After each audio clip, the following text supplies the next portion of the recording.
वेदं सुरूपं तथा वा कलत्रं यशश्चारुचित्र धनं मेरुतुल्यम् मनश्चेन लग्नं गुरोरङ्घ्रिफन्ने ततः किं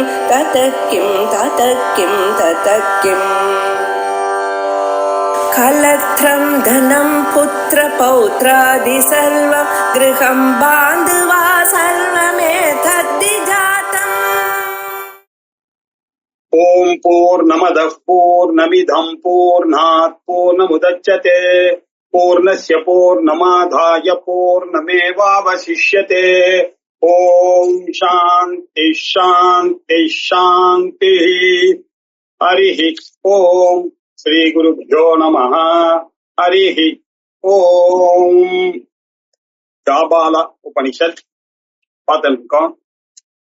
இந்த ஜாபால உபனிஷத் சுக்ல யஜுர்வேதீயகத உபனிஷத், சுக்ல யஜுர்வேதீயத்துக்கு சேர்ந்தது.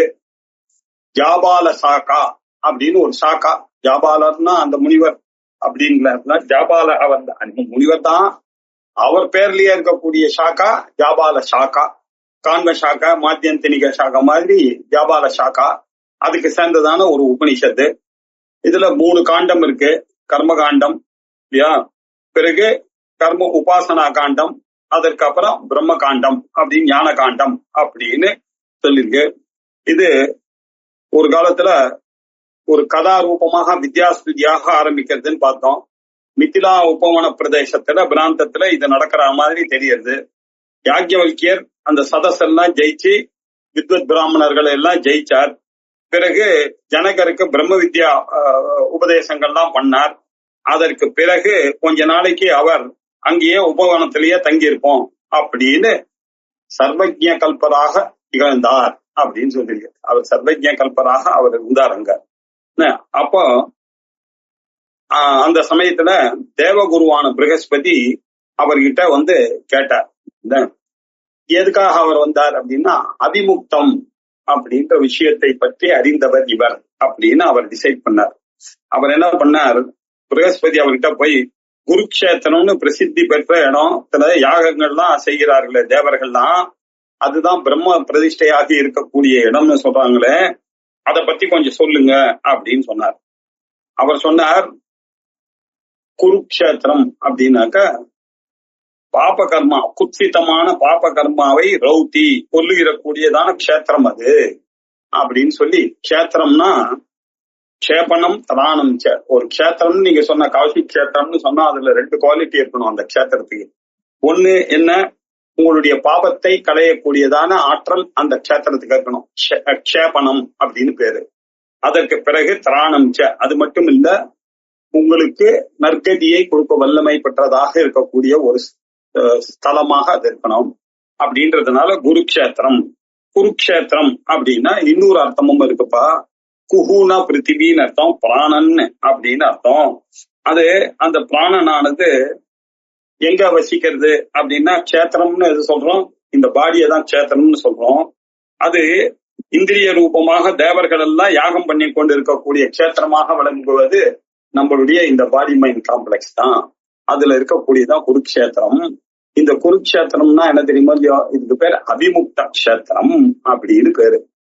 ஏன் அபிமுக்த க்ஷேத்திரம்னாக்கா காசின்னு பேரு. அபிமுக்த க்ஷேத்திரமாக இருக்கக்கூடிய காசியில தேவர்கள் எல்லாம் பூஜித்துக் கொண்டிருக்கிறார்கள், யாகம் பண்ணி கொண்டிருக்கிறார்கள் இல்லையா, எதற்காக, பிரம்மத்தின் பொருட்டு. அப்போ மனுஷன் எங்க போனாலும் அது அபிமுக்த க்ஷேத்திரம் தான் அப்படின்ற அர்த்தமும் ஆத்தியாத்மிகமாக வருகிறது. அபிமுக்தம்னா என்ன அர்த்தம் அப்படின்னாக்கா காசி க்ஷேத்திரம் அப்படின்னு ஒரு அர்த்தம் பார்த்தோம். இன்னொன்னு சிவலோகம், சிவசக்தி யோகம் நிலை மாறாம இருக்கக்கூடிய, பிரியாம இருக்கக்கூடிய அபிமுக்தமாக இருக்கிறது அப்படின்னா பிரியாத இருக்கக்கூடியது அப்படின்னு அர்த்தம். இன்னொன்னு கண் புருவமும் மூக்கும் சேரக்கூடிய இடம் இருக்கு இல்லையா, அதுக்கு அபிமுக்த ஸ்தலம் அப்படின்னு பேரு அப்படின்னு சொல்லியிருக்க. இப்போ இதை தெரிஞ்சுக்கிட்டு அவர் என்ன பண்ணார், பிரகஸ்பதியானவர் யாக்ஞவல்கியரை கேட்டார். அப்போ அவர் என்ன சொன்னார், இதம்பை குருக்ஷேத்திரம் தேவானாம் தேவயஜனம் சர்வேஷாம் பூதானாம் பிரம்மசதனம் அப்படின்னு சொல்லி அத்த அங்கு பிராணேஷு உத்கிரமமானேஷு அங்க சாகிறவர்கள் இல்லையா, அந்த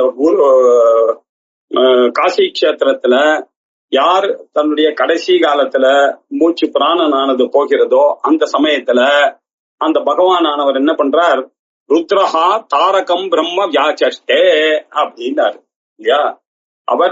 அவளுடைய காதுல இந்த உபதேசத்தை பண்ணி அதனால ஏன அசௌ அமிர்தி பூத்வா மோக்ஷி பவதி அவர்கள் அங்கே மோட்சத்தை அடைகிறார்கள் அப்படின்னு சொன்னார். இதை கொஞ்சம் விசேஷமாக புரிந்து கொள்ள வேண்டியிருக்கு. இந்த அவிமுக்தம் அப்படின்ற இடத்த யார் சரணடைகிறார்களோ அவர்கள் முக்தி அடைகிறார்கள் அப்படின்னு சொன்னார். ஏவம் ஏதத் யாக்ஞவல்க்யா ஏவம் ஏதத் பகவன்னே இதுவை வாக்ஞவல்க்ய இது அப்படின்னு முடிச்சார் இல்லையா. இப்ப இதுல இருந்து ஹிண்ட் வாங்கிட்டார். யாரு அப்படின்னாக்கா பிரம்மாவுக்கு 3 புத்திரர்கள், அத்ரி அப்படின்னு ஒருத்தர் இல்லையா அவர். அதற்கு பிறகு அத்ரியானவர் தத்தாத்திரேயர் அப்படின்னு பிரசித்தி பெற்றவர். அவர் சாட்சாத் விஷ்ணுவனுடைய ஸ்வரூபம். இன்னொரு பிள்ளை அவளுக்கு துர்வாசர் அப்படின்னு பேரு. அவர் சிவஸ்வரூபமாக இருந்தார். இன்னொருத்தர் பிரம்மஸ்வரூபமாக இருக்கக்கூடிய சந்திரன். இப்படி பிரம்மாவுக்கு 3 புத்திரர்கள் இருந்தார்கள் அப்படின்னு தெரியாது இல்லையா. இப்போ இந்த அத்திரியானவர் இல்ல ராமாயணத்துல கூடிய இந்த அத்திரி எனக்கூடிய ரிஷி அக்னி சப்த ரிஷிகள்ல ஒருத்தராக இருக்காங்க. நம்ம சந்தியாவந்தனம் பண்ணும்போது அத்திரி பிருகு குத்ச வசிச்ச கௌதம காஷ்யப அங்கிரச அப்படின்னு நம்ம சொல்லி பண்ணக்கூடிய அவர் ஒரு மன்வந்தரத்துல இந்த சப்த ரிஷிகள் பிரஜாபதிகளாக இருந்தார்கள். 7 ரிஷிகள் சப்த ரிஷிகளாக இருந்தார்கள் அப்படின்னு சொல்றோம். அதே மாதிரி இன்னொரு மன்வந்தரத்துல அத்ரி, அகஸ்தியர், பரத்வாஜர், கௌதமர், ஜாமதக்னி, ஜமதக்னி, வசிஷ்டர், விஸ்வாமித்திரர்னு 7 ரிஷிகள் இருந்தார்கள் இல்லையா. சப்த ரிஷி ஆசிரமம்னு ஹரித்வாரெல்லாம் நாம பார்க்கக்கூடிய அந்த ஆசிரமத்துல இருக்கக்கூடியவர் இல்லையா அத்ரி அப்படின்னாக்க அதுக்கு அர்த்தம் என்னன்னா அறிவு அப்படின்ற அர்த்தம்.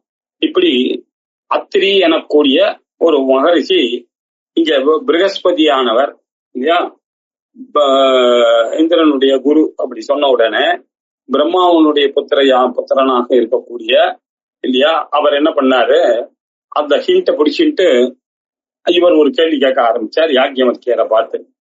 அத்தஹ ஏனம் அத்ரி செக்ஷன் 2 அதுல முதல் ஸ்லோகம் அல்லது உபனிஷத்துல 2வது மந்திரம். அத்தஹ ஏனம் அத்ரிஹி பப்ரச்ச யாக்ஞவல்க்யம் இப்படி இருக்கக்கூடிய சமயத்துல ஏனம் இப்படி இருக்க அந்த அவிமுக்தத்தை பத்தி பேசிக்கொண்டு இருக்கக்கூடிய அப்படி இருக்கக்கூடிய இந்த சமயத்துல அத்ரி எனக்கூடியவர் பிரம்மாவனுடைய புத்திரனாக இருக்கக்கூடியவர் அவர் என்ன பண்ணார், அத பிறகு யாக்ஞவல்கியரை பார்த்து ஒரு கேள்வி கேட்டார்.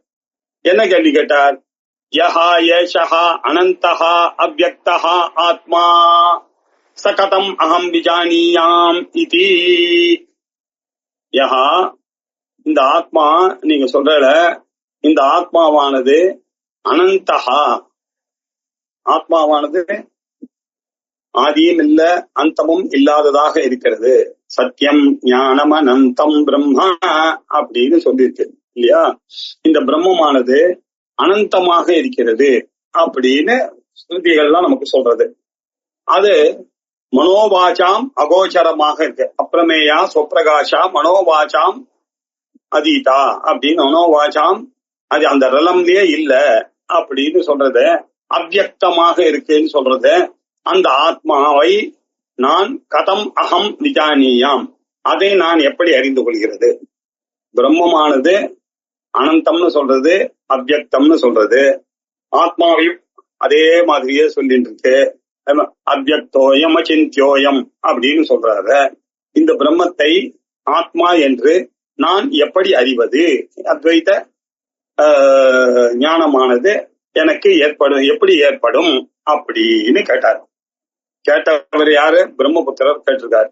கேட்டோன்னா யாஜ்ஞவல்கியர் அவரை பார்த்து, அந்த பிரம்மபுத்திரரை பார்த்து சஹாஹ உவாச்ச, அவர் சொன்னார், யாஜ்ஞவல்கியா சஹா அவிமுக்தஹா உபாஸ்யஹா அப்படின்னார். அப்பா, இதை அவிமுக்தம் என்று நீ கருதி உபாசை பண்ணணும் அப்படின்னு சொன்னார் இல்லையா. அவிமுக்தம்னு உபாசனை பண்ணும். அவிமுக்த ரூபே குருக்ஷேத்திரே பிரம்ம இதி விஜாதம் தத் விஜானேனச்ச ருத்ரதாரகம் பிரம்மா அப்படின்னு அதுக்கு பாஷ்யம் எழுதுறார். அப்படின்னா என்ன அர்த்தம்? அவிமுக்தம் ரூபமாக குருக்ஷேத்திரமாக இருக்கக்கூடியது இந்த பிரம்மன் தான். இந்த பிரம்மத்தை தாரகமாக சிவனால் உபதேசிக்கப்பட்டு இவன் முக்தியை அடைவான் அப்படின்னு அவிமுக்தன்னாக்க ஈஸ்வர உபாசனை அப்படின்ற அர்த்தம், சோபாதிக உபாசனை அப்படின்ற அர்த்தத்துல அவிமுக்தத்தை எப்படி உபாசனை பண்றது அப்படின்ற அர்த்தத்துல இவர் கேட்டார்னு புரிஞ்சார் யாஜ்ஞவல்கியர் இல்லையா. அவிமுக்த யாதாத்மிய புபுத்சா அப்படின்னு எழுதிட்டார். அவிமுக்தனுடைய உண்மையான யதார்த்தா பாவமாக இருக்கக்கூடிய அந்த ஈஸ்வர ஸ்வரூபத்தை உபாசனை பண்ண வேண்டியதான விஷயத்தை கேட்கிறார் அப்படின்னு புரிஞ்சுட்டு, அப்பா இதுதான்பா அவிமுக்தம். யஹா ஏஷஹா அனந்தஹா அவ்யக்த ஆத்மா, அதுதான் அனந்தமாகவும் அவ்யக்தமாகவும் ஆத்மாவாகவும் இருக்கு. சஹா அவிமுக்தே பிரதிஷ்டிதா அப்படின்னு சொன்னார். ஆமா அப்பா, அது சோபாதிக்க ஈஸ்வரன் கிட்டதான் பிரதிஷ்டையாய் இருக்கு. சோபாதிகமாக நீ புரிந்து கொள்ள வேண்டுமே ஆனால் இப்படித்தான் அதை புரிந்து கொள்ள வேண்டும் அப்படின்னு சொன்னார். சொன்ன பிறகு அவருக்கு அடுத்தது அபிமுக்தியை எப்படி அறிந்து கொள்வது, இதுதான் அபிமுக்தி அப்படின்னு அவர் ஆசை அபிமுக்த ஸ்வரூபம் என்ன அப்படின்னு தெரிஞ்சுக்கணும்ன்றதுக்காக அவிமுக்த ஸ்வரூப ஜிக்யாசா அவருக்கு ஏற்பட்டது, ஞாத்தும் இச்சா ஏற்பட்டது. அதனால அந்த ஞானத்தினுடைய ஆசைக்காக அவர் யாஜ்ஞவல்கியரை கேட்டார். சொன்ன உடனே அவர் என்ன பண்ணார், இப்படி ஈஸ்வரன்ல பிரதிஷ்டை ஆயிருக்கு அப்படின்னு சொன்னார். எப்படி சார் இதை எப்படி புரிந்து கொள்றது அப்படின்னு ஃபர்தர் டவுட் வந்துருக்கு அவருக்கு. சஹா அவிமுக்தஹா கஸ்மின் பிரதிஷ்டித இதி அப்படின்னு அவிமுக்த உபலப்தி சாதனம், அந்த அவிமுக்தியை அறிந்து கொள்வதற்கான வழி என்ன அப்படின்ற அர்த்தத்துல இந்த 2வது செக்ஷன்ல 2வது மந்திரம் அல்லது உபனிஷத்துல 3வது மந்திரமானது ஆரம்பிக்கிறது. சஹா அவிமுக்தஹா கஸ்மின் பிரதிஷ்டித இதி. அப்பா அந்த அவிமுக்தம்னு நீங்க சொல்ற அது எங்க சார் பிரதிஷ்டையா இருக்கு, எங்க சார் அது பிரதிஷ்டை, அதனுடைய சந்நிதி எங்க இருக்கு, அதை நான் எப்படி அறிவது, எந்த இடத்துல அது இருக்கு அப்படின்னு ஒரு சந்தேகம் எனக்கு அப்படின்னு கேட்டார். கேட்ட உடனே அவர் சொன்னார், வராணாம் நாஸ்யாம் சமத்யே பிரதிஷ்டித இதி அப்படின்னார். காசி கஷேத்திரம்னு ஒண்ணு இருக்குப்பா. அந்த காசி கஷேத்திரமானது அதுக்கு என்ன இன்னொரு பேரு வாரணாசி அப்படின்னு பேரு. வரணா அப்படின்னு ஒரு நதி இருக்கு, நாசி அப்படின்னு ஒரு நதி இருக்கு. வாரணாவும் நாசிக்கும் மத்தியத்துல இருக்கக்கூடிய அந்த பிரதேசத்துக்கு பேர் தான், அங்கதான் வாரணாசி கஷேத்திரம். அதுக்கு யாரு தலைவரா இருக்காரு அப்படின்னாக்கா காசி விஸ்வநாதர் தான் அங்க தலைவரா இருக்கார். அந்த ஊருக்கு யாரு காப்பாளனாக இருக்கிறார் அப்படின்னு கேட்டீங்கன்னாக்கா அந்த ஊருக்கு பைரவர் தான் அந்த கஷேத்திரபாலகனாக அங்க இருந்து கொண்டு இருக்கக்கூடியவர். அப்படிப்பட்டதான ஒரு கஷேத்திரம்பா வாராணாம் வாராணாம் நாஸ்யாஞ்ச மத்தியே பிரதிஷ்டிதா அப்படின்னாரு. பாஷ்யம் எழுதுறாரு, ரொம்ப இன்ட்ரெஸ்டிங்கான பாஷ்யம். அதுக்காக பாஷ்யம் படிக்கணும் பாருங்க. சஹா அவிமுக்தஹா கஸ்மின் பிரதிஷ்டிதா இதி அப்படின்னு கேட்டார். அதுக்கு பதில் சொல்றார், சஹாயம் ஈஸ்வரஹா குத்திர சந்நிஹிதா அப்படின்றது அதுக்கு அர்த்தம். இந்த ஈஸ்வரன் சோபாதிகமாக அவரை புரிஞ்சின்றா நீங்க உங்களுக்கு ஜீவ பிரம்ம ஐக்கியம், அவரை வந்து ஆத்மான்னு தெரிஞ்சுக்கலாம், அவ்யக்தம்னு தெரிந்து கொள்ளலாம் அப்படின்னு சொன்னார் இல்லையா. அவர் வந்து அவ்யக்தம்னு தெரிஞ்சுக்கலாம், அனந்தம்னு தெரிந்து கொள்ளலாம். அந்த நாலேஜ் தான் பிரம்ம ஞானம். அந்த பிரம்ம ஞானம் வந்ததுன்னா முக்தி ஆனது சுலபமா இருக்கும். இப்படி முக்திக்கு வழிவகுக்கிற மாதிரி இருக்கக்கூடிய உபாசனை தான் இந்த அவிமுக்த உபாசனை. அப்படின்னா என்ன அர்த்தம்? ஈஸ்வர உபாசனை அப்படின்ற அர்த்தம். அந்த ஈஸ்வர அந்த அவிமுக்தகா எங்க இருக்குன்னு கேட்டிய, அவிமுக்த ஈஸ்வரன்ல தான்பா இருக்காரு. ஈஸ்வரகா குத்திர சந்நிதா, அப்படிப்பட்ட அந்த அவிமுக்தன்னு சொல்லக்கூடிய ஈஸ்வரன் எங்க பிரதிஷ்டா ஆயிருக்காருன்னு கேட்டிய, எந்த இடம்னு நீ கேக்குறேன்னு நினைக்கிறேன். அது எந்த இடத்துல இருக்காருன்னு சொல்லட்டுமா? வரணாயாம் நாஸ்யாம் சமத்யே பிரதிஷ்டிதா அப்படின்னாரு. வரணாஸ்யோஹோ மத்தியே பிரதிஷ்டிதா இத்யர்த்தா. வரணா நாசி அப்படின்னு 2 க்ஷேத்திரம் இருக்குப்பா. 2த்துக்கு நடுவுல இருக்கக்கூடியவர் இவர் அப்படின்னு சொன்னார். அதுதான் அவிமுக்த க்ஷேத்திரம் அப்படின்னு சொன்னார். வரணாசி பிரதேசௌ ஸ்ருதி வியாகரிஷ்யதி. ஸ்ருதியே உங்களுக்கு வரணாவுக்கும் நசிக்கும் நடுவுல சொல்லியிருக்கு அப்படின்னு சொல்லியிருக்கார். வரணா நாசி ஸ்வரூபம் பிரிச்சதி அப்படின்னாக்க, இப்ப இவருக்கு அடுத்த கேள்வி என்ன வரணும்? வரணம்னா என்ன, நாசின்னா என்ன அப்படின்னு இருக்கணும் இல்லையா? அதனால அதுக்கு அவரே பதில் சொல்றார். கோவை வரணா காச்ச நாசி இதி. சார் எது சார் வரணா, எது சார் நாசி அப்படின்னு கேட்டார். கா வை வரணா. வரணா அப்படின்றல அது என்ன, வரணான்னா என்ன, நாசி அப்படின்றீங்கள நாசி, வாரணாசின்னு சொல்றீங்களே இதுக்கு என்ன அர்த்தம் அப்படின்னார். அதுக்கு அவர் சொன்னார், சர்வான் இந்திரிய கிருதான் தோஷான் வாரயதி இதி தேன வரணா பவதி அப்படின்னார். சர்வானு இந்திரிய கிருத்தானு, சர்வானு இந்திரிய கிருத்தானு, எல்லா இந்திரியங்களும் இல்லையா, சர்வானு இந்திரிய கிருத்தானு எல்லாம் என்ன, இந்திரிய கிருதங்கள்லாம் என்ன, பாபங்கள் அப்படின்னு அர்த்தம். சர்வானு இந்திரிய கிருதானு தோஷானு அதை வாரயதி அப்படின்னாக்க நிவாரயதி, அதை எல்லாத்தையும் தள்ளி விடுக்கக்கூடிய க்ஷேத்திரமாக இருப்பதுதான் வருணா பவதி. இததான் வரணா அப்படின்னு பேரு அப்படின்னு. சரி, நாசின்னு இருக்க அதுக்கு என்ன சார் அர்த்தம் அப்படின்னா, நாசி அப்படின்னா நாசம் பண்ணிக்கிறது அப்படின்னு. வாரணம் அப்படின்னாக்க நிவாரயதி அதை தள்ளுகிறது அர்த்தம், பாபங்களை தள்ளுகிறது அப்படின்ற அர்த்தம். இப்ப க்ஷேத்திரம் சரியா போயிடுச்சா? அதுக்கப்புறம் இவருடைய பாபங்களை எல்லாம் நாசம் பண்ணி இவருக்கு பிரம்ம ஞானத்தை கொடுக்கக்கூடியதாக இருக்கக்கூடியது. அதனால சர்வான் இந்திரிய கிருதான் பாபான் நாசயதி இதி தேன நாசி பவதி அப்படின்னாரு. சர்வானு இந்திரிய கிருதான் பாபானி நாசயதி, அது பண்றதுனாலேயே தேன அக்காரணத்தினாலேயே நாசி அப்படின்னு சொல்லியிருக்கு. அதுக்கு உண்மையான பேர் நாசி அப்படின்னு பேரு. நாசி பவதி அப்படின்ட்டார். இதுக்கு உபனிஷத் பிரம்ம என்றால் நாசி அப்படின்னு சொன்னா நாம நாசம் பண்ணுவது அப்படின்னு புரிஞ்சுக்கணும். அப்படின்னா என்ன சொன்னா, சகாரஹா சகாரார்த்தஹா, இந்த இடத்துல சகாரத்தை சகாரார்த்தமாக புரிந்து கொள்ள வேண்டும் அப்படின்னா. வருணாயா நாஸ்யாஸ்ச மத்தியே பிரதிஷ்டிதா இத்யுக்தியா. இப்ப வரணா நாசா இதுக்கு மத்தியத்துல இருக்கக்கூடிய க்ஷேத்திரம். வரணா அப்படின்னா இந்திரிய கிருதானு பாப்பானு வாரயத்தி, இது இந்திரிய கிருதான் பாப்பானு நாசயத்தி அப்படின்னு சொன்னார். சொன்ன பிறகு அடுத்த கேள்வி அவருக்கு வந்துச்சு, கதம் ச அஸ்யா ஸ்தானம் பவதி இதி. இது எங்க இருக்கு, அவளுடைய ஸ்தானம் எது அப்படின்னு கேட்டார். அப்படியா, சரி, ஆதி தெய்வீகமாக இதை புரிஞ்சுட்டோம். வரணா அப்படின்னு ஒரு நதி இருக்கு, நாசின்னு ஒரு நதி இருக்கு. இதுக்கு நடுவுல இருக்கக்கூடிய பிரதேசம் காசி கஷேத்திரம், வாரணாசி அப்படின்னு பேரு. அந்த வாரணாசி கஷேத்திரத்துல பாபங்கள்லாம் போகிறது அப்படின்னு, பாபங்கள்லாம் துடைக்கப்படுகிறது, பாபங்கள்லாம் நாசமாகிறது. அந்த இடத்துல தாரக பிரம்மமாக இருக்கக்கூடிய அந்த சிவனானவர் இவர்களை ஆட்கொண்டு உபதேசம் பண்ணுகிறார்கள். அதன் மூலமாக ஜீவ பிரம்ம ஐக்கிய ஞானமாக ஏற்படுகிறது.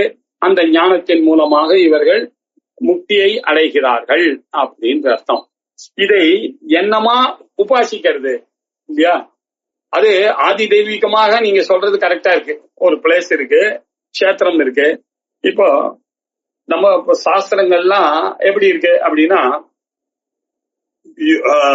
சத்தியம் ஞானம் அனந்தம் பிரம்ம யோ வேத நிஹிதம் குஹாயாம் பரமே வ்யோமன் அப்படின்னு சொல்லியிருக்கு. அது எங்க இருக்கு அப்படின்னாக்க, சத்தியம் ஞானம் அனந்தம் பிரம்ம உங்களுடைய ஹிருதயத்துல வ்யோமா, இந்த ஹிருதயத்துல ஒரு ஆகாசம் இருக்கு. யார் ஒருவன் வேத, அது எங்க இருக்கு? ஹிருதயத்துல இருக்கு. யோ வேத நிஹிதம் குஹாயாம், இந்த குகையில, ஹிருதய குகையில தான் அது இருக்கு அப்படின்னு அவன் எல்லாவற்றையும் அடைகிறான். சோஷ்ணுதே சர்வான் காமான் அப்படின்னு சொல்லியிருக்கு. சொல்லிட்டு ஆத்மன, இந்த உங்ககிட்ட இருக்கக்கூடிய ஆத்மாவில் இருந்தா ஆகாஷ சம்பூதா ஆகாஷாத் வாயு வாயோர் அக்னிஹி அக்னேராபஹ அத்ய பிருத்திவி அப்படின்னு சொல்றதெல்லாம் எப்படி இருக்கு? பஞ்சபூதங்கள் தான் வந்தாச்சு. பஞ்சபூதங்கள் உண்டானது அப்படின்றது என்ன அப்படின்னு பார்த்தா, அதி தெய்வீகமாக இருக்கக்கூடிய உபதேசமா இருக்கு. நம்மளா போய் பஞ்சபூதங்களை உருவாக்க முடியும்? பிரம்மன் தானே உருவாக்க முடியும். ஈஸ்வரன் தானே, பரமேஸ்வரனால தானே உருவாக்க முடியும். அப்படின்னா என்ன அர்த்தம்? அந்த பரமேஸ்வரன் தான் இங்கேயே இருக்கார். யஹா வேத நிஹிதம் குஹாயாம் அப்படின்னு சொல்லி, அப்போ அதை ஆத்தியாத்மிகமாக நாம புரிந்து கொள்ள வேண்டும். அப்பதானே ஜீவ பிரம்ம ஐக்கியமானது ஏற்படும். அதனால ஆத்தியாத்மிகமாக அதை எப்படி புரியுறது அப்படின்னு சொல்லிட்டு அந்த அர்த்தத்துல இவர் கேட்கிறார். கதமஹாச்ச அஸ்ய ஸ்தானம் பவதி, அதனுடைய ஸ்தானம் எதுவாக இருக்கும் அப்படின்னார். அவர் யாக்கியவல்கிய புரிஞ்சின்றாரு. இவனுடைய டவுட் என்ன, இந்த கனெக்ஷனை கேக்குறாங்க. வெளியில தேடிக்கொண்டே போகிறோம் நம்ம பிரம்மத்தை, அது கிடைக்க மாட்டேங்கிறது. மேல போய் பார்த்து எங்க இருக்கோன்னு மாட்டான், உள்ளுக்குள்ள தேடிக்கொண்டே போகிறான். இது பிராணமயனா மனோமயனா விஞ்ஞானமயனான்னு அங்கேயும் கிடைக்கல. அப்போ ஸ்ருதி இந்த கேள்விக்கு நம்ம பதிலாப்பா, நீ எதை வெளியில தேடிக்கொண்டே இருக்கிறியோ, எதோ உள்ள தேடிக்கொண்டிருக்கோ, அது ரெண்டும் ஒண்ணுதான்பா அப்படின்னு சொல்லி அந்த ஸ்ருதியானது உங்களுடைய கண்ணை இவ்வளவு நாள் நீங்க பட்ட கஷ்டங்களுக்கு எல்லாம் ஒரு விடிவு காலத்தை கொடுத்தவன அப்பா அப்படின்னு இப்பதான் புரிஞ்சுது. வெறும் யோகத்தினால அதை அடைய முடியாது, வெறும் பக்தியினாலையும் அதை அடைய முடியாது, தேடுவதனாலையும் ஞானத்தினாலதான் அதுவும் இதுவும் ஒன்று என்ற ஞானத்தினால்தான் வருது அப்படின்ற இந்த விஷயத்தை மனசுல வச்சுட்டு கதமத்து அஸ்ய ஸ்தானம் பவதி அப்படின்னு கேக்குறாரு. இப்போ அவன் கேக்குறான், அது சார், அது எப்படி அதை கண்டுபிடிக்க? வருணாயாக நாஸ்யாஸ்ட மத்தியே பிரதிஷ்டிதா இது யுக்தியா இப்படி சொல்லி அவர் இப்ப சொல்ற, புருவோஹோ கிராணஸ்ய ச சந்திஹி ச ஏஷ ஜௌரோகஸ்ய பரஸ்ய ச சந்திர்பவதி இதி. இப்ப பாருங்க அந்த லீக் கொடுக்குறார். புருவோஹோ அப்படின்னா என்ன அர்த்தம்? என்னுடைய புருவங்களுக்கு நடுவில். புருவோஹோ அப்படின்னா புருவோஹோ மத்தியே, இரண்டு புருவங்களுக்கும் நடுவுல. சரி, என்னுடைய மூக்குனுடைய ஆரம்பஸ்தானம் சரியா, அது என்ன? கிராணஸ்ய யஹா சந்திஹி, அந்த இடத்துல கூடுகின்ற இடம் இருக்கிறத சந்தி அப்படின்னா கூடுகின்ற ஒரு இடம் இருக்கு இல்லையா, சஹா ஏஷா, இந்த இடம் இருக்கு இல்லையா, இதுதான் கதமத்து அஸ்ய ஸ்தானம் பவத்தின்னு கேட்டிய. அதுக்கு அதுக்கு என்ன சொல்றாரு? நாசா புரு சந்திஹி பிரதீயத்தே, இந்த மூக்கும் புருவமும் எங்கு சேருகிறதோ அந்த இடம், அந்த இடத்துல. அப்படி காட்டணும். ததாபி தத் பிரதேசம் பிரிச்சதி, அப்படி இருந்த போதிலும் கதமத்து அஸ்ய ஸ்தானம் பவதி அப்படின்னு அவன் கேக்குறான் இல்லையா. அப்படின்னா என்ன அர்த்தம்? சர்வத்திர இது சப்தா பிரஷ்ன சமத்துவ. புருவோஹோ கிராணஸ்ய ச பிரசித்தா சந்திஹி ச ஏஷ பிரசித்தா பிரம்ம கபாலஸ்தானீய த்யுலோகஸ்ய சுபுக அவசானஸ்தானீயஸ்ய ச பரஸ்ய ச பூலோகஸ்யாபி சந்திஹி பவதி அப்படின்னார். மேல இருக்கக்கூடிய த்யுலோகம் வானுலகம் அப்படின்னு சொல்றோம். கீழுலகம், பூலோகம், வானுலகம் அப்படின்னு இருக்குப்பா. இந்த திரிலோகத்துக்கு அதிபதியாக இருக்கக்கூடியவர் தான் இல்லையா திரிபுர சுந்தரி அப்படின்னு சொல்றோம். இல்லையா, அவரை திரிபுராந்தகன் அப்படின்னு பரமசிவன் சொல்றோம். இப்படி மேல் லோகம் வானுலகம் அப்படின்னு ஒண்ணு இருக்கு இல்லையா, ஜௌலோகஸ்ய, அது எங்க இருக்கு, சந்திஹி பவதி. நீங்க இந்த இடத்த, இது ஏதோ புருவத்துக்கும் மூக்குனுடைய ஆரம்பத்துக்கும் இருக்கிற ஒரு சந்திஸ்தானம் அப்படின்னு நினைக்கிறீங்க. இது அப்படி இல்லை. இதை எப்படி உபாசனை பண்ணாக்கா, ஜூலோகம் இருக்கு இல்லையா, பிரம்ம கபால ஸ்தானியமாக இருக்கக்கூடிய இந்த தூலோக ஸ்தானியத்துக்கும் இல்லையா பூலோகத்துக்கும் இருக்கக்கூடிய ஒரு மீட்டிங் பிளேஸ், அது சந்தி அப்படின்னு அதை உபாசனை பண்ணம்பா அப்படின்னு.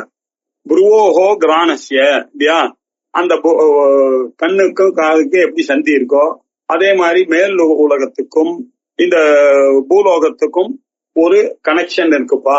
அந்த கனெக்ஷன் தான் இந்த வாரணாசி கஷேத்திரம். நம்மளுடைய உடம்புல இந்த இடம் தான்பா அதனுடைய ஸ்தானம்.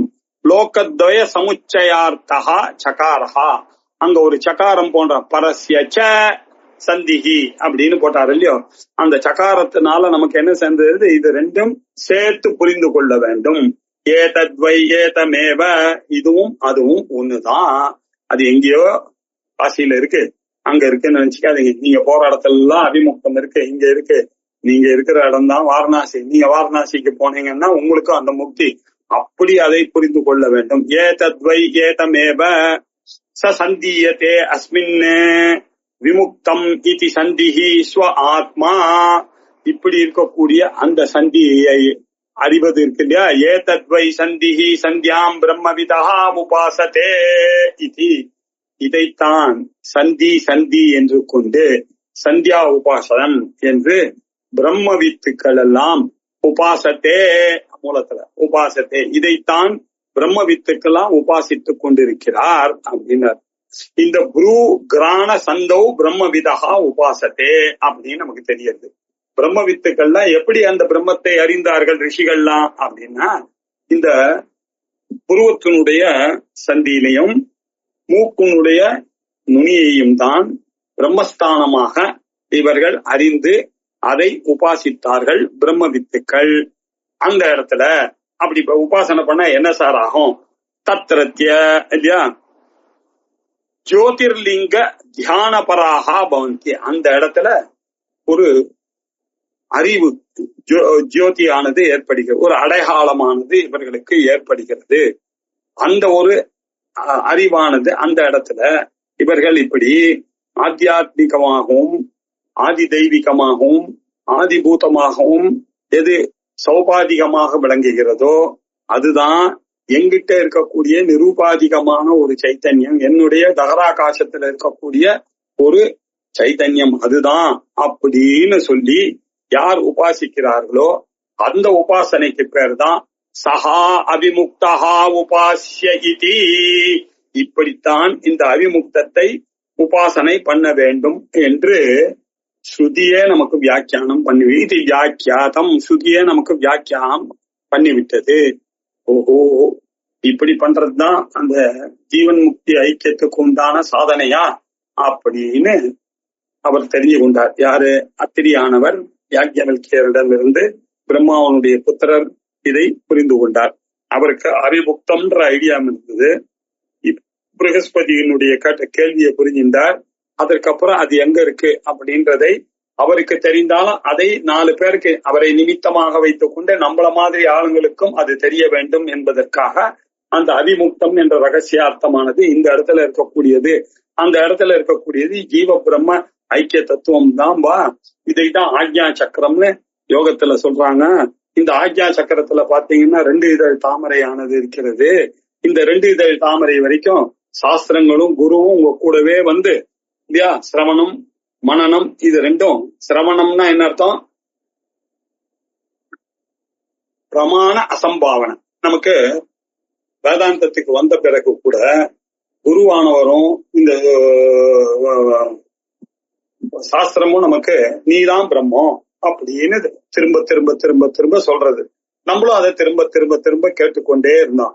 அப்படி கேட்டாலும் அது சரியாக எவ்வளவு தடவை கேட்டாலும் அது நானே அந்த பிரம்மம் எனக்கூடிய அந்த டிஸ்டன்ஸ் குறையவே இல்லை.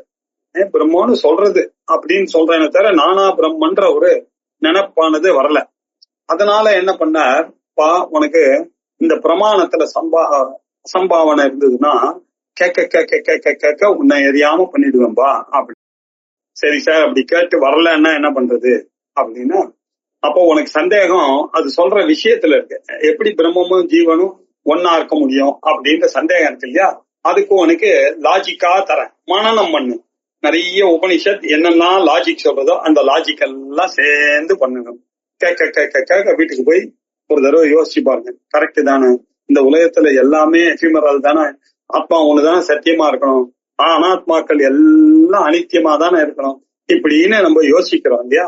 இந்த யோசிக்கக்கூடிய திறனானது இருக்கிறவர்கள் பண்ணிவிடலாம். இல்லைன்னாக்கா அந்த குருவே என்ன பண்றாரு இல்லையா, இந்த இதப்பா ஈஸ்வரனுடைய கட்டளப்பா இது அப்படின்னு நம்மளை வழிபடுத்தி சிரவணத்துல இருக்கிறதையும் மனநத்தையும் திருப்பி திருப்பி சொல்லி தர்றாரு. நமக்கு சொன்ன உடனே எது வரைக்கும் பண்ண உடனே அப்படியே எடுத்துன்னு வந்து நம்மள கொண்டு வந்து பாலாடைய வச்சு அதை போட்டி வாயிலையும் ஊத்துற வரைக்கும் குருவானவரும் சாஸ்திரமும் சிரவணமும் மனனமும் இங்க வந்து நிக்கிறது. இதற்கு அப்புறமா நான் அதை எப்படி புரிஞ்சுக்கிறது அப்படின்னு நான் தானே அதை முடிக்க ஆகணும். அவர் பாலாடையில போடுற வரைக்கும் இவ ரெண்டு பேரும் பண்ணாலும் அதை புரிந்து கொள்றது, அதை உட்கொள்றதுன்றது யாரு? நான் தான். அதை நானாக புரிந்து கொள்ள வேண்டும். அது அவர் புரிய வைக்க முடியாது. நானாக புரிந்து கொள்ள வேண்டிய நிதித்தியாசனம் எனக்கூடிய இது, அது ஏன் இவ்வளவு டிலே ஆகுது? நமக்கு விபரீத பாவனை இருந்ததுனால டிலே ஆச்சு. அதை இந்த ரெண்டு பேரும் எடுத்துன்னு வந்து இங்க போட்டின உடனே எனக்கு அந்த லைட் எரிஞ்சு பிரம்மரந்திரம் வழியாக போகிறது. அதன் வழியாக இந்த ஞானமானது ஏற்படுகிறது அப்படின்னு சொல்றது இல்லையா? இப்படி உபாசனா சாஸ்திரங்கள்லாம், ஆங்கிரக உபாசனா சாஸ்திரங்கள்லாம் இந்த விஷயங்களை எல்லாம் நமக்கு சொல்லுகிறது. அதன் மூலமாக இந்த ஞானம் வருகிறது என்பதை நாம் அறிகிறோம். இப்படிப்பட்ட இந்த அவிமுக்த உபாசனைக்கு, சோபாதிக ஈஸ்வர உபாசனைக்கு பலன் என்ன? நிர்குண பிரம்ம ஸ்தானம். அதுதான் பிரம்ம ஞானஜ. இது எப்படி வருகிறது? அதனுடைய பலன் அது. அந்த பலனை சொல்லணுமே இந்த உபனிஷத்து சொல்றது. சஹா அவிமுக்தம் ஞானமாச்சஷ்டே யோ வை தத் ஏவம் வேத இதி அப்படின்னாரு. அப்படி யார் உபாசனை பண்ணுகிறானோ அதனுடைய பலன் என்ன? யோ வா இதி, யார் ஒருவன், யோவை வித்வான், இப்படி யார் ஒருவன் அறிவு பூர்வமாக அறிந்தவனாக வேதாந்தியாக ஆகி அவிமுக்த யாதாத்மியம் வேத, இந்த அவிமுக்தத்தினுடைய யதாததாபாவமாக இருக்கக்கூடிய அந்த அனந்தம் அப்படின்றதும், அவ்யக்தம் என சொல்லக்கூடியதும், சாந்தம்னு சொல்லக்கூடியதும், சாந்தம் சிவம் அத்வைதம் சதுர்த்தம் மன்யந்தே ச ஆத்மா ச விஜ்ஞேயா அப்படி நிஷ்கலம் நிஷ்கிரியம் சாந்தம் நிரவத்தியம் நிரந்தரம் அவிகாரியோயம் அவ்யக்தோயம் அவிகாரியோயம் அப்படின்னு எல்லாம் பகவத்கீதையில சொன்னது. இது எல்லாத்தையும் இப்படி யதாததா எப்படி சொல்லியிருக்கோ அப்படி புரிஞ்சும். யதாததாபாவம் யாதாத்மியம், இப்படி யதாததாவாக புரிந்து கொண்டவனால் வேத தத்கத ஏயாம்சம் அப்போஹ்ய, இதனால வரக்கூடிய விபரீத பாவனை எல்லாம் இவனுக்கு அம்சம் அப்போஹ்ய நீக்கி நிர்விசேஷ ஆத்மானம் ஜானாதி, அவன் நிர்விசேஷமாக இந்த ஆத்மாவை நன்கு ஜானாதி. சஹா வித்வான், அவன் இதை அறிகிறான். சஹா வித்வான் சஹா அவிமுக்தம் தத்து சாட்சாத்கார ஹேதும், இந்த சாட்சாத்காரத்துக்கு ஹேதுவாக இருக்கக்கூடியது இந்த இடம் தானே இல்லையா? குருவும் சிஷ்யனும் கூடி அதுக்கப்புறம் குருவும் விலகிவிட்டார். அதுக்கப்புறம் நானே எனக்கு பிரம்மமாக ஆக வேண்டிய நிலையாக ஆகிறது. இது வரைக்கும் சோபாதிக ஈஸ்வரனானவன் எனக்கு ஹெல்ப் பண்ணிட்டே வந்தார். ஆஹா, அந்த கடவுள் தான் எல்லாமும் அவர் தான், நானும் அவர் தான். அங்க எனக்கு சந்தேகம் வந்தது, நானும் அவரை எப்படி ஒன்னா இருப்போம். இந்த சமயத்துல அவர் விலகின உடனே, அந்த சோபாதிக ஈஸ்வரன் விலகின உடனே நிருபாதிக சைத்தன்யம் நான் எனக்கூடிய அறிவு வந்தவுடனே இந்த ஞானம் எனக்கூடிய சாட்சாத்காரமானது நிதித்தியாசனத்தின் மூலமாக ஏற்பட்டது இல்லையா?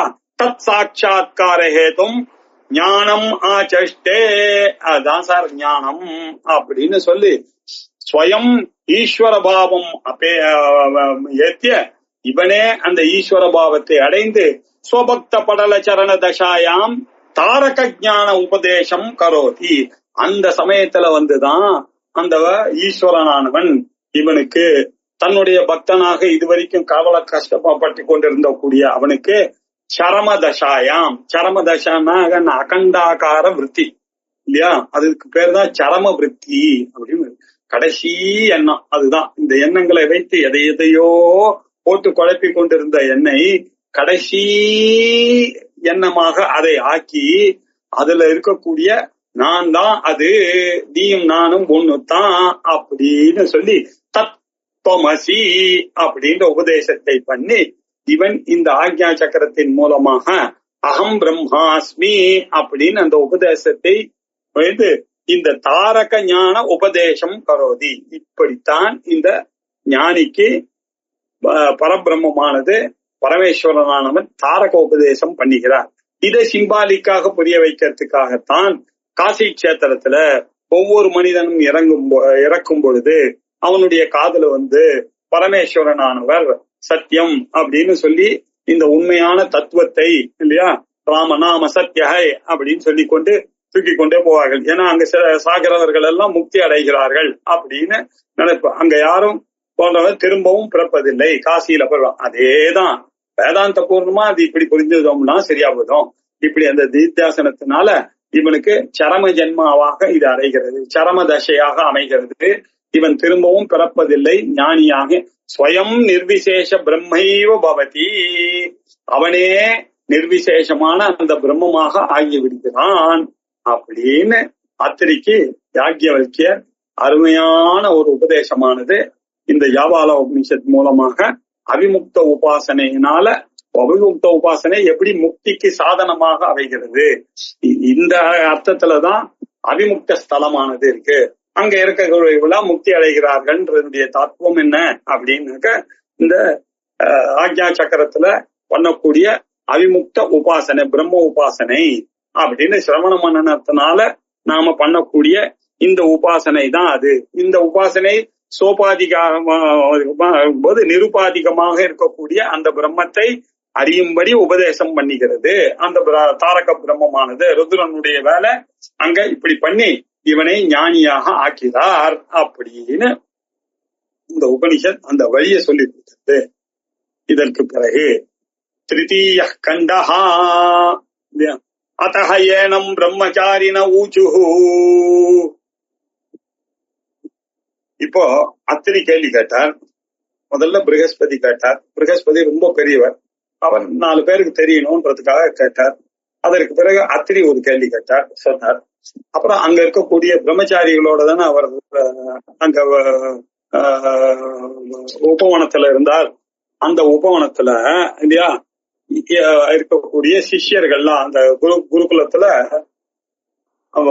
யாக்ஞவல்கியரோட இருக்கக்கூடிய அந்த சிஷ்யர்கள்லாம் சேர்ந்து அவரை பார்த்து ஒரு கேள்வி கேட்டார். அத பிறகு ஏனம் இல்ல ஏனம் இந்த யாக்ஞவல்கியரை பார்த்து ஏனம் அப்படின்னு டாபிக் இதோ அது அவரைன்னா இந்த இடத்துல என்ன அர்த்தம், யாக்ஞவல்கியரை பிரம்மச்சாரினஹா பூச்சுகு பிரம்மச்சாரிகள் எல்லாம் சேர்ந்து அவர்கள் கேட்டார்கள். கிம் ஜப்யேன அமிர்தத்வம் ப்ரூஹீதி அப்படின்னாரு.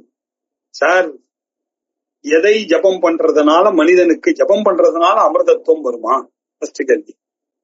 எதை ஜபிக்கிறதுனால அமிர்தத்துவம் வரும் என்பதை தாங்கள் எங்களுக்கு எடுத்துரைக்க வேண்டும் அப்படின்னு கேட்டார். சிஷ்யர்களுடைய அவர்களுக்கு புரிஞ்சுன்னு தான் கேட்கிறாங்க. ஜப்பியத்தின் மூலமாக அந்த கரண சுத்தி ஏற்படுகிறது.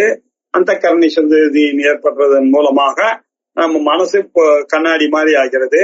அப்போ தத்துவமசின்றது இவ்வளவு நாள் புரியாம இருந்த தத்துவமசி சைத்தன்ய ரூபம் தான் நானுன்றத புரிய விடாம தடுக்கிறதுக்கு இருந்ததானே இந்த தோஷங்கள் எல்லாம் விலகி அப்ப என்ன ஆச்சு, நானே பிரம்மம் எனக்கூடிய அந்த ஆத்ம நிலையானது அவருக்கு ஏற்படுகிறது. அப்படின்றதெல்லாம் மனசுல வச்சுட்டுதான் அந்த சிஷ்யர்களும் கேட்கிறாங்க. எந்த ஜபத்தை நம்ம பண்ணா சீக்கிரமாக அந்த பிரம்ம ஞானம் ஏற்பட்டு அமிர்தத்துவத்தை அடைவோம்னு நம்ம புரிஞ்சுக்கணும். சஹோவாச்ச அப்படிப்பட்ட அவர்களை பார்த்து யாக்ஞவல்கியர் அவர்களை அந்த சிஷ்யர்களை பார்த்து சொன்னார், ஷரத்ருத்ரியேனே இதி. இப்போ சதருத்ரியம் அப்படின்னு சொல்லியிருக்கு இல்லையா. சதருத்ரியம் அப்படின்னா என்ன அர்த்தம்? 100 சிவநாமாக்கள், ருத்ரனுடைய நாமாக்கள், ருத்ரியமான நாமாக்கள் இல்லையா, நூற்றுக்கணக்கான நாமாக்கள் அப்படின்ற அர்த்தம். சதருத்ரியம்னாக்க நம்ம சொல்லக்கூடிய அந்த ருத்ரம் இல்லையா, அந்த ருத்ரத்துக்கு அபினவ பாஸ்கர் அப்படின்ற ஒரு பாஷ்யம் இருக்காரு. அவர்கள்லாம் எப்படி பார்க்கிறார்கள் அந்த ஸ்ரீருத்ரத்தை அப்படின்னாக்க, நாம அதை பக்திக்காக நம்ம பிரதோஷத்துக்கு யூஸ் பண்ணி கொண்டிருந்த போதிலும் அது இவர்களுக்கு பக்தியும் கொடுக்கறது மட்டும் இல்ல, அந்த உபனிஷத்துக்கு ஒரு பெரிய கெப்பாசிட்டி இருக்கு. அந்த உபனிஷத் இவர்களுக்கு ஞானத்துக்கு கொண்டு வருது அப்படின்னு அர்த்தம். எல்லாரும் ருத்ரத்தை உபாசித்தவர்கள்லாம் எங்க வந்து சேர்றார்கள்? வேதாந்தத்துக்கு வந்து சேர்ந்து விடுகிறார்கள். அப்படிப்பட்ட ஒரு கெப்பாசிட்டியை பண்ணக்கூடிய சக்தியானது அந்த ஸ்ரீருத்ரத்துக்கு இருக்கு. அதனால்தான் அப்பய தீட்சிதர் அவர் எழுதார், ஐயோ நான் சாமவேதியா பிறந்துட்டேனே, யஜுர்வேதத்துல பிறக்காம போயிட்டேனேன்னாரு. ஏன் சுவாமி நீங்க இவ்வளவு பெரிய ஞானி, இவ்வளவு பெரிய கிரந்தங்கள்லாம் உங்களுக்கு ஒரு குறையா அப்படின்னு கேட்டா, ஆமா நான் கிருஷ்ண யஜுர்வேதத்துல பிறக்கலையா, அதுலதானே அந்த ருத்ரம் இருக்கு. நான் அப்படி காலாவை தூக்கிட்டு சொல்லியிருப்பேனோ இல்லையோ, நான் கிருஷ்ண யஜுர்வேதி. எந்த ருத்ரம் இருக்கோ, ஒரு மனிதனை அமிர்தத்துவத்தை அடைவதற்கு காரணமாக எந்த ருத்ரம் இருக்கோ அந்த ருத்ரத்துல இருக்கக்கூடிய அந்த சாகைக்கு சேர்ந்தவன் நானுன்னு சொல்றதுல என்ன ஒரு பெருமை இருக்கும் அப்படின்னு நினைச்சாராம் அப்பய தீட்சிதர். அப்படின்னா அவ்வளவு சக்தியான அதனால இதை ருத்ரோபனிஷத் அப்படின்னு சொல்லக்கூடியது. ருத்ரோபனிஷத் தான் அது இல்லையா. ஏன் அப்படின்னு கைவல்யோபனி உமா சகாயம் பரமேஸ்வரம் அப்படின்னு சொல்றது, சதருத்ரி ஏன அமிர்தா பவந்தின்னு அந்த பஞ்சமாவது உபனிஷத் பிரமாணமாக கைவல்ய உபனிஷத்துலயே சொல்லி இருக்கக்கூடியது. அது மட்டுமல்ல ஜாபால உபனிஷத்துலயே இருக்கு பாருங்க. சதருத்ரி ஏன அவன் என்ன கேள்வி கேட்பான், சார் எதை ஜபம் பண்ணா அமிர்தத்துவத்தை அடையலான்னு கேட்டா அட்டிச்சு சொல்றாரு சதருத்ரியத்தின் மூலமாக. அப்படின்னா என்ன அர்த்தம்? ஞானாதேவத்து கைவல்யம் நமக்கு தெரியும். அப்படின்னா என்ன அர்த்தம்? அந்த ஞானம் வரணும்னா அதுக்கு வழி என்ன? சதருத்ரிய ஜபம் அப்படின்னு தெரியுது இல்லையா. அது சாதாரணமான ஜபமா அது அப்படின்னு. அது மகாருத்ரம், அதிருத்ரம், எவ்வளவோ சக்திகள் இல்ல, ருத்ர ஏகாதசினி அப்படி எல்லாம் சொல்லி அது பூலோகத்துல இருக்கக்கூடிய நம்மளுடைய சௌக்கியத்துக்கும் பிரயோஜனமா இருக்கு. சர்வ பிராயஷ்சித்தமாக இருக்கக்கூடியதாகவும் இருக்கிறது இல்ல, சர்வ பிராயஷ்சித்தமாக இருக்கக்கூடியது ருத்ரம். இப்படி பிராயஷ்சித்தமாச்சுன்னாக்க இவர்கள் என்ன ஆகிறார்கள்? எல்லா பாவங்களும் நீக்கப்படுபவர்களாக ஆகிவிடுகிறார். அவர்களுக்கு இந்த தத்துவமசி எனக்கூடிய ஞானமானது வேலை செய்கிறது. அது வரைக்கும் அது வேலை செய்வான். அது வேலை செய்யணும்னா என்ன? நிறைய ருத்ர ஜபத்தை பண்ண வேண்டியதாக இருக்கிறது. ஏதான் ஏவஹவா அமிர்தஸ்ய நாமதேயானி அப்படின்னு, இதுதான் அமிர்தத்துக்கு நாமதேயமாக இருக்கிறது. இது இன்னொரு பேருமா? இது ருத்ர உபனிஷத்துன்னு வச்சுக்கணும். உபனிஷத்துனாலதானே பிரம்ம ஞானம் ஏற்படும்.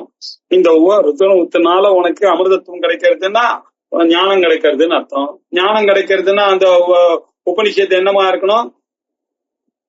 இந்த பேரோட இருக்கக்கூடிய ருத்ரம், அதுதான் பிரம்ம ஞானம் அப்படின்ற அர்த்தமே அதுக்கு வரா மாதிரி இருக்கு.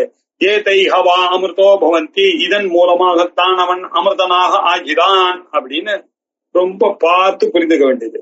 ஜபத்தினால அமிர்தத்துவம் எப்படி வரும்னு ஒரு கேள்வி நமக்கு வரும்.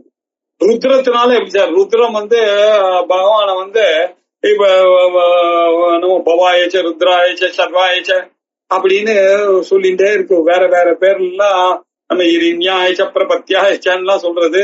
இப்படி அவரை தெரிந்து கொண்டால் அப்படின்னா என்ன அர்த்தம்? சர்வாத்ம பாவம் வருவதற்கு ஹேதுவாக இருக்கக்கூடியதாக இந்த ருத்ரம் உபனிஷத்து இருக்கு. அது மட்டும் இல்லாம அதுல சிவா ருத்ரஸ்ய பேஷகி அப்படின்னு அம்பாள் தத்துவங்களையும் சொல்ற மாதிரியும், அதுலயே ஞானமும் வரா மாதிரியும், இப்படி எல்லாமும் சேர்ந்த ஒரு பேக்காக இருக்கக்கூடியது அந்த ருத்ரம். அதன் மூலமாக வேதாந்தமானது இவனுக்கு சேருகிறது. வேதாந்தத்தின் மூலமாக சாஸ்திரத்தினுடைய குருவனுடைய உபதேசமாக தத்துவமசி உபதேசமானது கிடைக்கிறது. இந்த ஜாப்பிய பலத்தினுடைய பலனாக இவனுக்கு அந்த தத்துவமசியானது அகம் பிரம்மாஸ்மின்னு இவனை புரிய வச்சு முக்தனாக ஆக்கிறது அப்படின்ற விஷயத்தை இப்போ மூலத்துல சொல்லாதது கீழே அவர் சொல்லி ஆகணும் இல்லையா. இப்போ அவர் பாஷ்யம் பண்றார், அபிமுக்த யாதாத்ம ஜான உபாயம், அபிமுக்த ஜாதாத்ம ஜானம் தான் உபாயம், சாட்சாத் கரோதி அப்படின்னு போன ஸ்லோகத்துல அவர் என்ன சொன்னார்? நிஸ்விசேஷ பிரம்மைவ பவத்தின்னு சொன்னீங்க. அதுக்கு என்ன சார் உபாயம் அப்படின்னு இந்த பிரம்மச்சாரிகளுக்கு டவுட் வந்துட்டு அத்திரி கேட்ட கேள்விக்கு இவர் பதில் சொன்னார். இப்ப இவர் கேட்க ஆரம்பிச்சார். அப்போ அந்த இந்த பிரச்சனத்தை நிர்ணயம் பண்ணணும்ன்றதுக்காக யாக்ஞவல்கியர் என்ன சொன்னாரு, கிம் ஜப்பியேன அமிர்தத்துவம் கேன ஜப்பியேன அமிர்தத்துவ சாதன ஞானம் ஜாயத்தே அப்படின்னு மாத்திட்டாரு பாருங்க. எதை ஜாபம் பண்றதுனால அமிர்தத்துவம் வருகிறது அப்படின்னு கேட்டா அவர் என்ன சொன்னார், எதை சொல்லுவதனால கிம் ஜப்பியேன எதை ஜபிக்கிறதுக்கு மூலமாக அமிர்தத்துக்கு சாதனமாக இருக்கக்கூடிய அந்த ஞானம் வரும்னு அப்படி மாத்திட்டார் பாருங்க. அங்க என்ன பதில் சொல்லியிருக்கார், கிம் ஜப்பியேன அமிர்தத்துவம் புருஹி அப்படின்னு கேட்டாங்க. எதை ஜபிச்சா எனக்கு அமிர்தத்துவம் வரும்னு. இவர் என்ன சொல்றார், எதை ஜபிச்சா அமிர்தத்துவம் வரும்னா அமிர்தத்துக்கு சாதனமான ஞானம் வரும்னு புரிஞ்சுக்கோ அப்படின்னு நமக்கு கரெக்டா வேதாந்தத்துக்கு இல்லையா முன்ன பின்ன இதுக்கெல்லாம் வராம சத்வித தாத்பரிய லிங்கம் பாதிக்காத வகையில பாஷ்யம் பண்ணணும் இல்லையா. அப்படி அழகா பண்ணாரு இவரு இல்லையா. ஞானம் ஜாயத்தே தத் புருஹின்னு அர்த்தம். அவர்கள் தெரியாதவர்கள் இல்ல, அவர்களுக்கு தெரியும். ஜபம் பண்றதுனால வருமான ஜபம் பண்றதுனால அந்த கர்ண சுத்தி தானே வரும். இந்த அந்த கர்ண சுத்தியின் மூலமாக இவனுக்கு வேதாந்த ஞானம் ஆனது ஏற்படும். ஞான சாதனை ஞானத்துக்கு சாதனையாக இந்த ஜபம் இருக்கு. இந்த ஜபம் பண்ண இவனுக்கு வேதாந்தம் எப்படியோ வந்து சேரும். அந்த வேதாந்தத்தின் மூலமாக பிரம்ம ஞானம் வந்து சேரும். அதன் மூலமாக அமிர்தத்துவம் வந்து சேரும் அப்படின்ற அர்த்தத்துல சொன்னார். தைஹி பிருஷ்டஹா சகோவாச்ச யாக்ஞவல்க்யா கிமிதி அப்படின்னாரு. கைவல்யாதி பஞ்சருத்ரேன ருத்ராத்தியாயேனவா இது அப்படின்னாரு. அப்ப ருத்ராத்தியாயம் அப்படின்னு ஒண்ணு இருக்கு இல்லையா. கைவல்யம் போன்ற உபனிஷத்துல சொல்லப்பட்டதான இந்த 5 ருத்ரங்களோ இல்ல ருத்ராத்தியாயத்தினால இருக்கக்கூடிய இந்த நாம நமோ பகவதே ருத்ராய ஓம் நமஸ்தே ருத்ரமன்ய தோதைஷவே நமஹ அப்படின்னு சொல்ற இந்த ருத்ராத்தியாயத்தினாலேயோ அமிர்தத்துவ சாதனமாக இந்த ஞானமானது அமிர்தத்துவை அடைவதற்கு வழியாக சாதனையாக இருக்கக்கூடிய இல்லையா இது அப்படின்ற அர்த்தம். அப்படின்னா இதன் மூலமாக அந்த ஞானமானது வரணும். அந்த ஞானத்தை அடைவதற்கு சாதனமாக இந்த ருத்ராத்தியாயமானது இருக்கிறது. ததஹா பிறகு அந்த ஞானம் வந்தவொடனே அமிர்தத்துவம் ஏதி இவன் அமிர்தத்துவத்தை அடைகிறான். ஏதானி சதருத்ரிய அபிதானானி இதுதான் சதருத்ர என்ற பெயருடையதாக இருக்கக்கூடிய அந்த சிவக்ஷேத்திரத்துல சொல்ல வேண்டியதாக இருக்கக்கூடிய அந்த ஸ்ரீருத்ர ஜபமானது இல்லையா. அத வாரணாசியில போய் அந்த ஸ்ரீருத்ர ஜபத்தாக்க என்ன புண்ணியம் நான் சொல்லி தெரிய வேண்டியதே இல்ல, எல்லாருக்கும் தெரியும். இங்கேயே இந்த சிவ சாநித்தியத்திலே இவ்வளவு புண்ணியம்னா அவிமுக்த கஷேத்திரமாக இருக்கக்கூடிய அது எல்லாருக்கும் உபதேசம் பண்றதுக்கு காத்து கொண்டு இருக்கக்கூடிய அந்த யார் அந்த ஊருக்கு வந்தாலும் காசி கஷேத்திரத்துக்கு வந்தாலும் ரெடியா காதுல உபதேசம் பண்றதுக்கு காத்துன்னு இருக்கிற அவரை ப்ளீஸ் பண்ணக்கூடியதா அந்த இந்த உபநிஷத்து சொன்னா அவர் அந்த ஞானத்தை கொடுக்காம விடுவாரா அந்த பரமேஸ்வரன் அப்படின்றத நினைச்சு பார்க்கணும். ஏதைஹி சதருத்ரிய ஜபைஹி இப்பேற்பட்ட வசதியாக இருக்கக்கூடிய இந்த சதருத்ரிய ஜபம் இருக்கு இல்லையா. இந்த ஸ்ரீருத்ர ஜபமானது இல்லையா சித்த சுத்தி பிராபிய இது உடனே சித்த சுத்தியை கொடுக்க வல்லமையாக இந்த சதருத்ரியம் இருக்கு. உலகத்துல ரொம்ப வசதியாய தலையில வச்சுக்கோன்னா அந்த கரணம் நமக்கு கண்ணாடி போல ஆனாதான் தத்துவமசியானது புரியும். இந்த சதருத்ரியத்தை ஜபிக்க ஜபிக்க ஜபிக்க ஜபிக்க நம்ம கிட்ட இருக்கக்கூடிய இந்த விபரீத பாவனைன்னு ஒண்ணு இருக்கு. ரொம்ப வருஷமா ரொம்ப ஜென்மாவா இந்த பாடி மைண்ட் காம்ப்ளெக்ஸ நான் நான் நான் நான் நான் நினைச்சு நினைச்சு நினைச்சு இந்த விபரீத பாவனை போகவே மாட்டேங்கிறது. நானே பிரம்மம் நானே பிரம்மன்னு எத்தனை தடவை சுதி சொன்னாலும் நான் அதை உபாசனை பண்ணாலும் எனக்கு அந்த காம்ப்ளெக்ஸ் இருந்துட்டு நான் எப்படி சிவனாவேன், நான் எப்படி ருத்ரனாவேன், நான் எப்படி முக்காலும் தெரிஞ்ச பிரம்மமா, எங்கிட்டேந்து எப்படி இந்த உலகம் எல்லாம் வரும், ஆத்மனா ஆகாஷ சம்பூதா ஆகாஷாத் வாயு நானும் ஆகாசத்தை கிரியேட் பண்ண இப்படின்ற சந்தேகம் எல்லாம் வந்ததுக்கு காரணம் என்ன, சித்தத்துல இருக்கக்கூடிய அந்த மால்யம் மலம் இல்லையா. இந்த மால்யமானது வெளியில போகணும்னா அதுக்கு என்ன பண்ணணும்னா நிறைய ருத்ர ஜபம் பண்ண வேண்டியிருக்கு. சதருத்ரிய ஜபைகி சித்த சுத்தி பிராபிய சித்த சுத்தியை உங்களுக்கு முதல்ல ஏற்படுத்தி கொடுத்து அதை அடைய வைத்து ஞானத்வாரா அதற்கு பிறகு சாஸ்திரத்தினாலையும் குருவனாலையும் நீங்கள் தத்துவமசி என்ற வாக்கியத்தை உபதேசிக்கும்படியான ஒரு வாய்ப்பானது ஏற்படுத்தப்பட்டு அந்த தத்துவமசி என்ற ஞானத்தின் மூலமாக சதருத்ர ஜாபி இல்லையா, இந்த சதருத்ரியத்தை ஜபம் பண்றவன் இதனால கிடைத்ததுனால அந்த ருத்ர ஆராதனத்தினால இவனுக்கு கிடைக்கப்பட்டதான சாஸ்திர லாபத்தினாலையும் குருவனால உபதேசிக்கப்பட்ட அந்த ஆத்ம லாபத்தினாலையும் முனிகி இவன் அந்த மனநசீலனாக ஆகிவிட்டான். முனிகி மனநசீலகா முனிகி முனியாக ஆகி அவன் அமிர்தஹா பவதி அப்படின்னு சொல்லி இது ஏதைஹி ஹவா அமிர்தோ பவதி அப்படின்னு சார் பவத்தின்னு சொல்லிட்டு இதின்னு போட்டிருக்கிறார். இதி சப்தமானது இந்த கண்டமானது திருத்தீய கண்டமானது முடிந்து விட்டது என்பதை குறிப்பதற்காக இதி என்று முடிந்தது அப்படின்னு சொல்லி இதி ஜாபால உபனிஷத்தினுடைய திருத்தீய கண்டா சமாப்தா அப்படின்னு சொல்றது. இதற்கு பிறகு சர்வ கர்ம சந்நியாச ஞான ஜிக்ஞாசா அப்படின்னு ரொம்ப அழகான சந்நியாசத்தை பற்றி சொல்லக்கூடியதான ஒரு உபனிஷத்து இல்லையா. இது அடுத்தது சர்வ கர்ம சந்நியாச ஞான ஜிக்ஞாசா. ஜனகரானவர் யாக்ஞவல்கியரை பார்த்து சுவாமி எனக்கு இந்த சந்நியாசத்தை சொல்லுங்கள் அப்படின்னு சொன்னார் இல்லையா. இப்ப சொன்ன உடனே அவருக்கு பிரம்மச்சரியம்னு ஒரு ஆசிரமம் இருக்குப்பா, அதை முடிச்சுக்கிண்டு கிரகஸ்தாசிரமத்துக்கு போகணும்பா, கிரகஸ்தாசிரமத்தை முடிச்சு கொண்டு வானப்பிரஸ்தாசிரமத்துக்கு போனோம்பா, வானப்பிரஸ்தாசிரமத்துக்கு போயிட்டு அதற்கு பிறகு அவனுக்கு பிரம்ம ஞானமானது ஏற்படுகிறது. அப்படி இல்லைன்னா சில பேருக்கு பிரம்மச்சரியாதேவ பிரபரஜே இந்த உபனிஷத்துலதான் வருது. அப்படி எல்லாம் ஒரு நியமம் கிடையாதுப்பா. பிரம்மச்சரியா ஆசிரமத்திலிருந்தே அவன் பரிவிராஜகனாக ஆகலாம், அல்லது கிரகஸ்தாசிரமத்திலிருந்து ஆகலாம், அல்லது வானப்பிரஸ்தாசிரமம் எதுவா இருந்தாலும் ஓகே தான் அப்படின்னு அத புனகா இல்லையா விரதத்தை எடுத்துக்கொண்டுதான் போகணும்ன்றது கிடையாது. சந்நியாச விரதத்தை அனுஷ்டிச்சு தலையெல்லாம் மண்டனம் பண்ணிட்டு கமண்டலத்தை எடுத்துக்கொண்டுதான் போகணும்னு இல்ல, அப்படி இல்லாமையும் போகலாம். ஸ்நாதகனாதான் இருக்கணும், ஒரு வேத பாடசாலையில போய் அதை படிச்சு அந்த கான்வகேஷன் ஆனவனுக்குத்தான் பரிவராஜக சந்நியாசத்துல அதிகாரி அப்படின்றதும் கிடையாது. விரதத்தை எடுத்துக்கொண்டவன் வந்தா சந்தோஷம், இல்லாமல் இருந்தாலும் அவனுக்கு அதிகாரம் இருக்குமானால் ஒன்னும். But what is important is எது அகரேவ விரஜே தது அகரேவ பிரவிரஜே. எப்போ அவனுக்கு வைராக்கியமானது எந்த க்ஷணத்துல வருதோ அவன் நாள்லாம் பார்த்துட்டு இருக்க மாட்டான். இதெல்லாம் உத்தம அதிகாரிகள் இல்லாதவர்கள் நாள் பார்த்துக்கிறது, சன்னியாசியை எடுத்துக்கொள்றது, இன்னொருத்தரிட்ட வாங்கிறது, இதெல்லாம் உண்மையான சன்னியாசம் என்ன தெரியுமா இல்லையா. எப்போ அவனுக்கு வைராக்கியம் வந்ததோ அவன் யாருக்காகவும் காத்துட்டு இருக்க மாட்டான். அப்பாவுக்காக, அம்மாவுக்காக, ஒய்ஃபுக்காக, மனுஷனுக்காக, நம்ம பிறந்த ஜாதி இதெல்லாம் கிடையாது. எப்போ அவனுக்கு வைராக்கியம் வந்துட்டோ அவன் அப்பவே சன்னியாசியாக ஆகலாம். அதுல எந்த தடையும் இல்லைன்னு சொல்லக்கூடிய உபனிஷத் இந்த ஜாபால உபனிஷத்.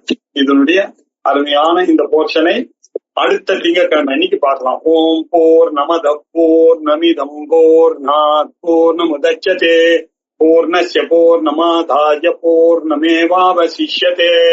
ஓம் சாந்தி சாந்தி சாந்தி. ஹரிஹி ஓம். ஸ்ரீ குருभ्यो நமः. ஹரிஹி ஓம்.